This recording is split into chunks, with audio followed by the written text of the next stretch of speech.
Hello, and thank you for joining us today here on the Tech It To Me web series. My name is Brad Davis. I am the co-founder and chief tech here at Tech It To Me, the trusted IT partner for local businesses and nonprofit organizations. I'd like to welcome you today to our post-Christmas pre-New Year edition of the Tech It To Me web series. I don't know if you can notice the festivities there in the background. Hopefully you can see that, how festive we are here.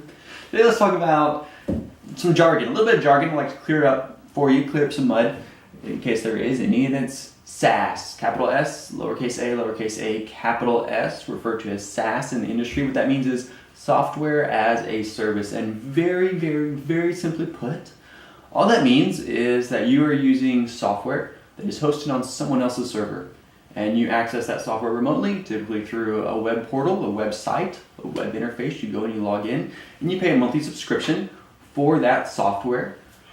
And you typically only pay for the number of users that you have, the number of people that are actually using that software. So even if you have 10 employees and only 5 of them use the software, then you pay for 5 employees. And typically you pay either on a month-to-month agreement or on an annual subscription basis.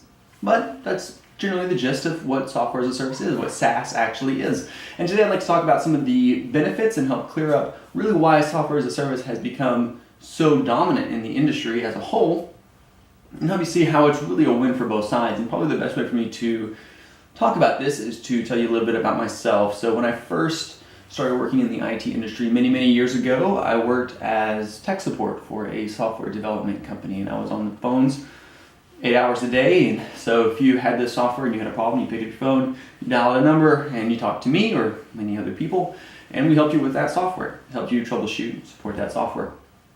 And the company that I worked for was a really great company. They had a really fantastic product. They're still in business today. They're still a really great company. They still have a really great product. The difference, though, is that when I worked for them, they sold their product to customers who could house that software internally. Today, they sell that product primarily as software as a service, which is what most software development companies do, is sell software as a service.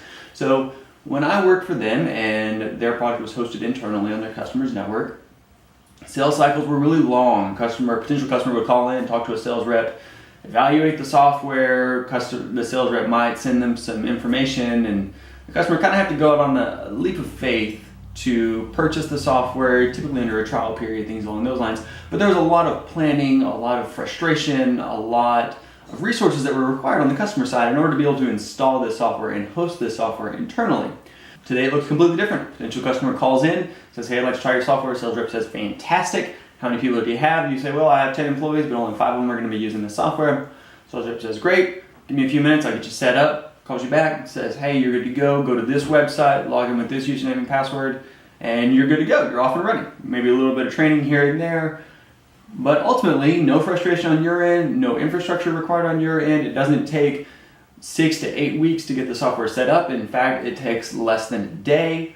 So one of the main benefits of software as a service is a really quick turnaround time. You get up and going, you get up and running. You don't have a huge capital investment on the infrastructure side. Instead, you have a small operating cost. You're not stuck trying to amortize this capital expense over the course of a very long period of time in order to see an ROI. You have this ROI built in right here, right now, primarily on the efficiency side. That's really where you as a customer get the biggest benefit out of software as a service. So really simply put, software as a service is using someone else's infrastructure, take that back. There is actually infrastructure as a service, IaaS. We can talk about that later. That's really the cloud environment. But software as a service is using someone else's servers, and they are providing this to you typically on a month-to-month basis for a subscription fee based on the amount of users that you have logging in. So you pay only for what you need. You have tremendous flexibility in how long you keep that software, or if you need to get rid of it, change course. You have great flexibility there, great mobility there. And ultimately, it's a win for everybody. It's a win because the software development company gets a steady stream of income on that per user licensing basis. And you don't have to worry about the internal infrastructure and that large capital investment.